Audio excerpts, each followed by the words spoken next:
Okay, so where am I going with this? First of all, I really don't much trust the guy on the left, but he's actually speaking out what's going on with the Mayo Clinic.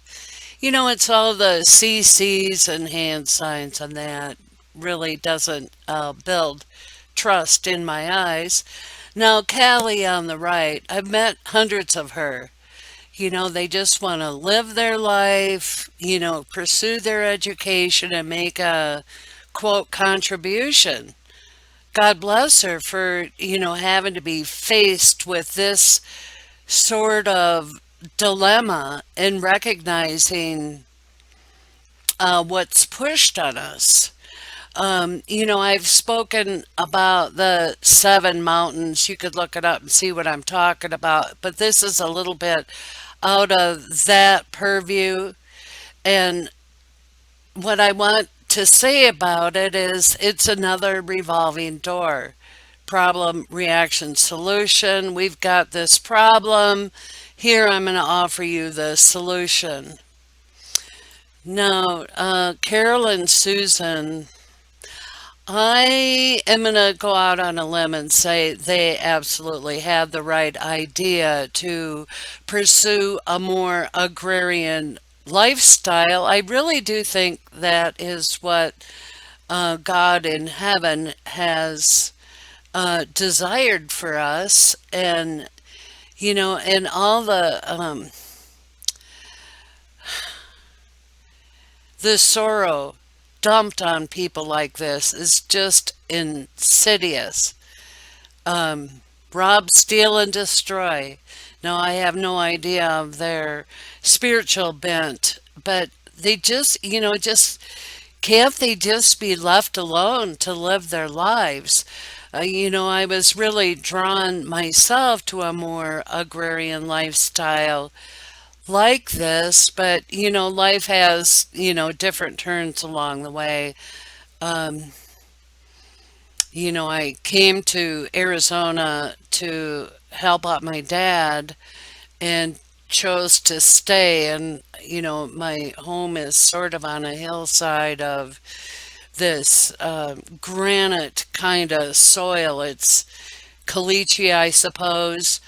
Um, but other than the native plants, it's really hard to garden right where I live. So that's here nor there at the moment. So where am I going with this? It's back to what my daughter-in-law had spoke about, that we are under the slavery of the pharaohs, and they worked like crazy. Now, I don't know if you've ever handled brick or met a brick or block layer. They work hard and their bodies wear out. It's an arduous task. So, what I want to do is look at scripture in doing just a simple word study on the word brick. And I've listed all of them. You can pause at any time and read all the scriptures about this. Okay, the first one in bold is Genesis 11:3, and they said to one another, "Go to, let us make brick and burn them thoroughly." And they had brick for stone and slime, but for mortar. And now this is in context of Nimrod and the Tower of Babel. This is the first mentioning of brick. And I also looked up the word slime. Now they had also slime pits around Sodom and Gomorrah, and the best definition I could find, they were like petroleum type tar pits. Now, as an aside thought, the Bible, um, like at the time of Jesus, for example, in, Old Testament, etc., speaks of oil lamps. Now, was it a petroleum product? It's just food for thought. Don't know. But that petroleum product keeps bubbling out of the earth. That's my point of it. Okay, now we're moving on to Exodus 1:14, and it talks quite a little bit about brick. Again, you could pause it or look up these scriptures to get the full context. And I'll read the blue or purple highlight here. And they made their lives bitter with hard bondage in mortar and in brick and in all manner of service in the field, all their services wherein they may serve with rigor. And then I'm going to skip ahead to Exodus 5:7. And ye shall no more give the people straw to make brick as heretofore. Let them go and gather straw for themselves. Now, the Egyptian government pharaohs made their lives more difficult. They were making brick under their slavery.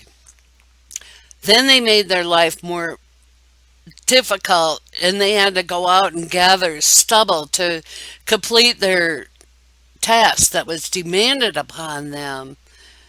Now, I don't know, well, I'll skip that. I don't, it might have been just to be mean, and I don't know. But from there, this is like the prelude to uh, the 10 plagues and the Exodus, and they went into the wilderness. And something I want to comment on right now is that many of these people, now they were brought out of Egypt. God gave Moses the 10 commandments, and at every turn, the Lord provided food and water.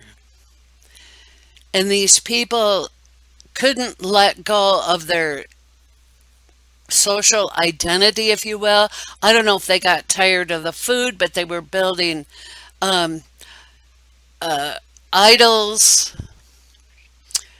And some of them wanted to go back to Egypt under their slavery.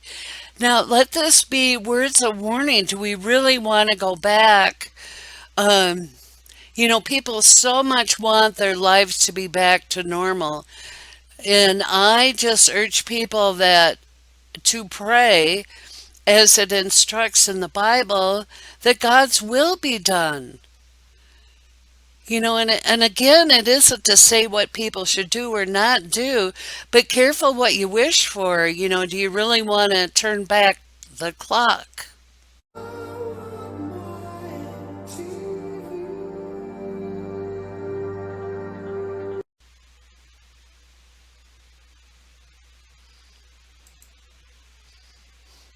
Now, I would never suggest that clay in itself is a bad thing. Uh, God talks about that He is the potter and we're the clay, so this is not where I'm going with it at all. Okay, and then in 2 Samuel, it talks about they were put under saws and under harrows of iron and under axes of iron that were made through the brick kiln. Now, ironworks or metallurgy goes back a long, long time. And, this brick oven was obviously a forge. Okay. And then we get into Isaiah, it's more in a prophetic context. The bricks are fallen down, but we will build with hewn stones. Now, this reminds me of Abraham being instructed to build his altar out of stone and not brick. And then again in Isaiah, a people that provokes me to anger continually in my face, that sacrifice in gardens and burnt incense upon altars of brick. Now, brick is being very symbolic of something. Do I know it all? No way, Jose. But it's getting my attention. And then I wanted to look in Enoch also. In 8, it lists the angels and what they uh, brought mankind. That was, I guess, sort of forbidden by God for humanity, but they did it anyway. These are the fallen angels that came down to Mount Hermon and mated with women and had monstrous offspring, not in the image of God. And there we get into metallurgy again, mirrors. Now we all tend to have a black mirror in our house, including the TV, and in our pockets. You know what I'm talking about. And the workmanship of bracelets and ornaments that gets into metallurgy again, and the use of paint and beautifying of the eyebrows. Uh, I think this may very well have to do with the XX and XY chromosomes. You just have to follow me on that and how we've been really hoodwinked by many, many public figures. I've spoke of that before. And the use of stones of every value and select kind. Now, I don't think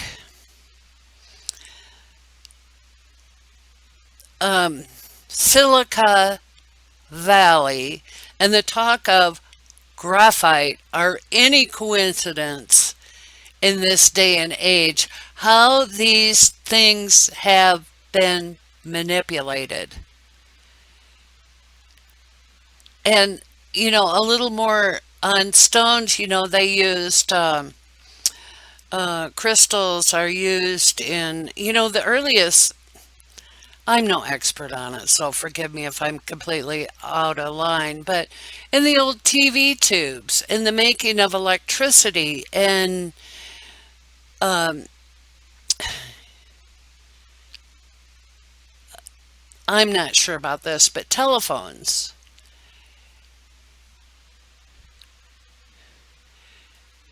Sorry, I'm just not up on these things.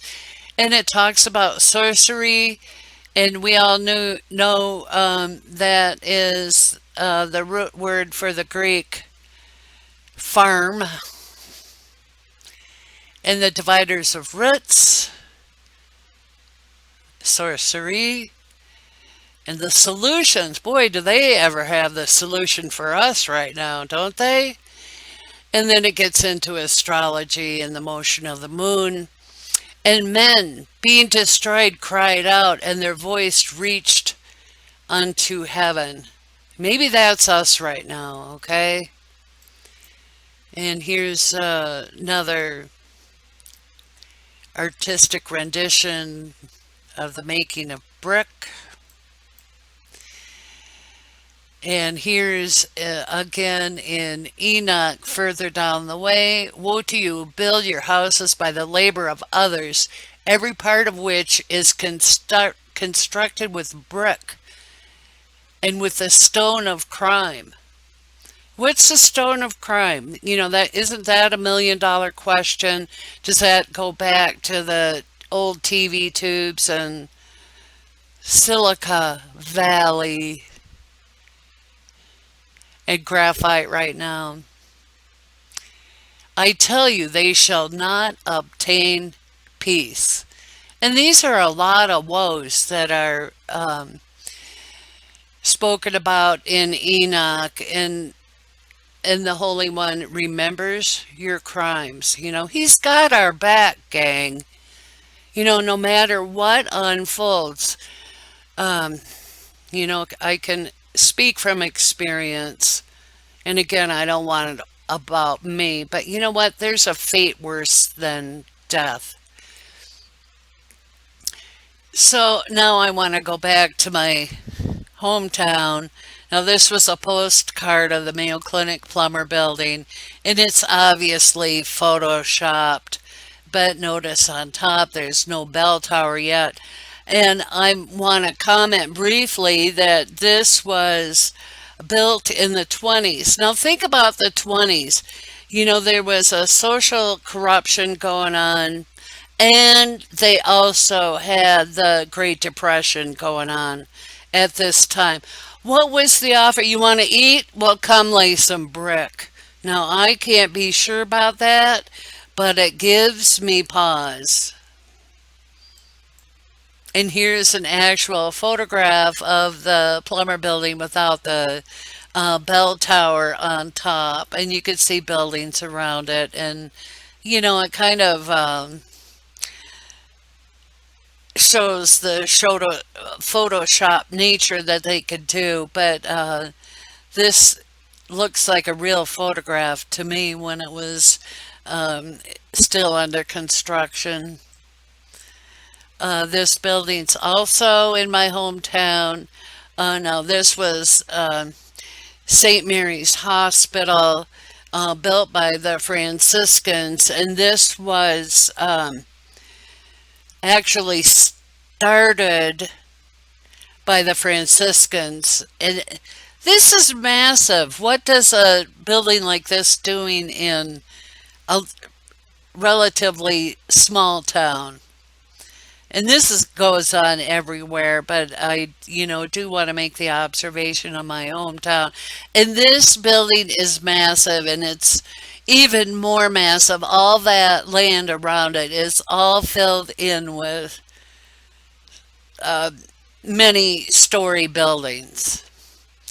And I'm not exaggerating. If you walk from end to end, it's like two city blocks in it. I'm going to be generous in saying it would take 10 minutes to just get from one end to the other, probably longer if you're slow like me. And I think all the construction of these buildings, I want to point out lots and lots and lots of brick. And I want you to see how enormous they made the doorway. I think they were replicating or, kind of imitating something from the not so far past. Here's the doorway to the plumber building, and that gigantic door that's open on the left.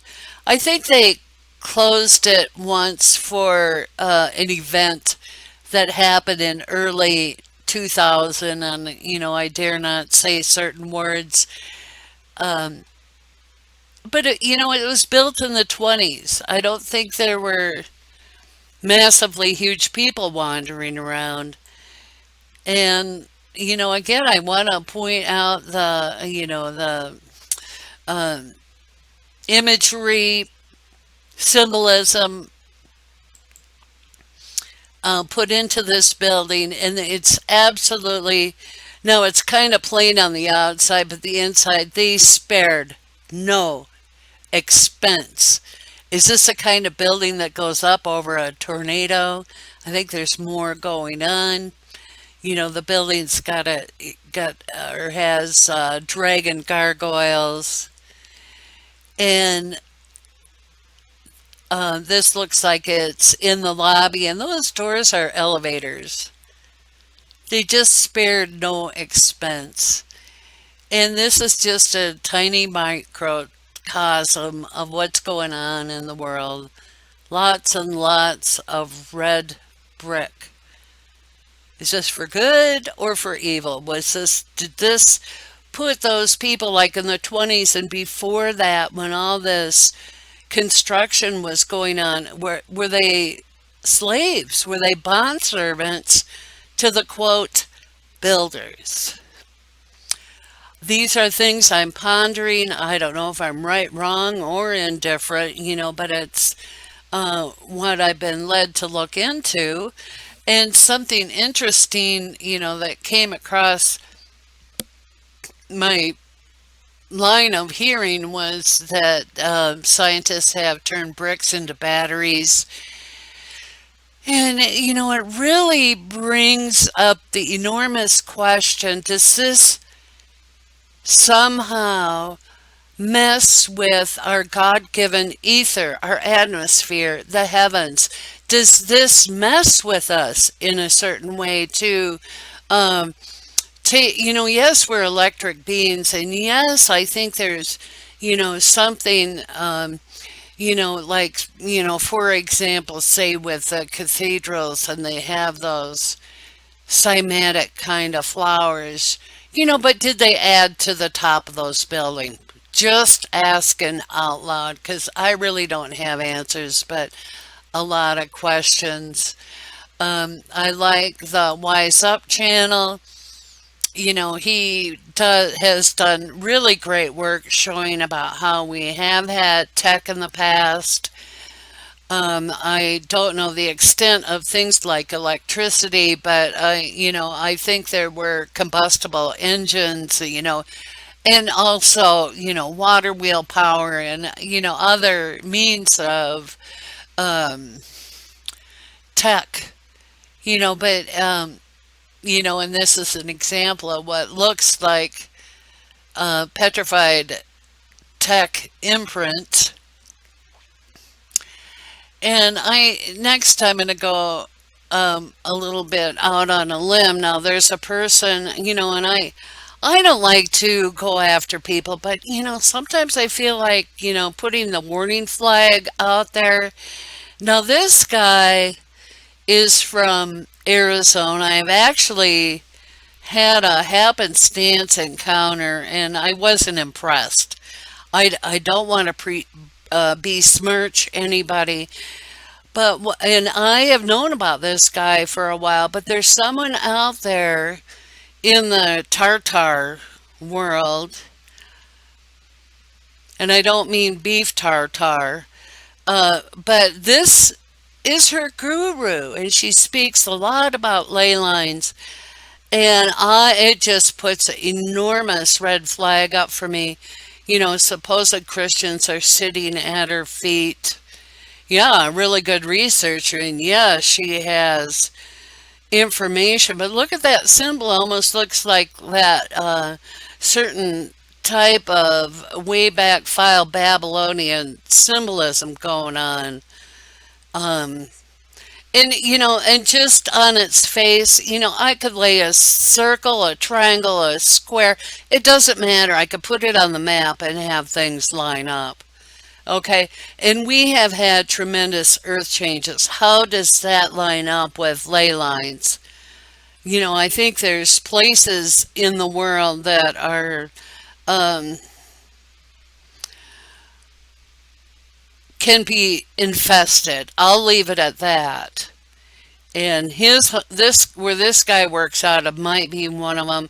I just want to, again, I don't like to go out of my way to besmirch people, but get your discernment antennas up, folks. And then back to the tartar. Uh, were these antenna type structures added? Was it messing with our ether?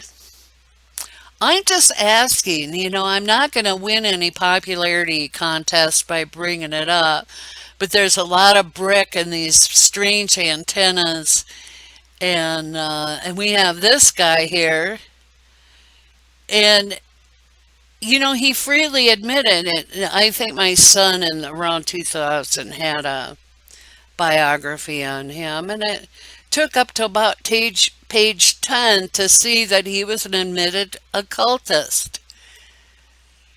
And everything. Well, the Lord talks about lightning traveling from the east to the west, but every connotation of lightning is associated with Satan and Lucifer. And, which brings us to uh, just this is a short stretch um, in Mesa, Arizona. These are everywhere. And what is this doing to us? It's a big question. And I haven't even brought up this, but is this affecting our God-given ether? What are they doing to us and for how long? That's the million dollar question. Now, this is not mine, but it looks a lot like it.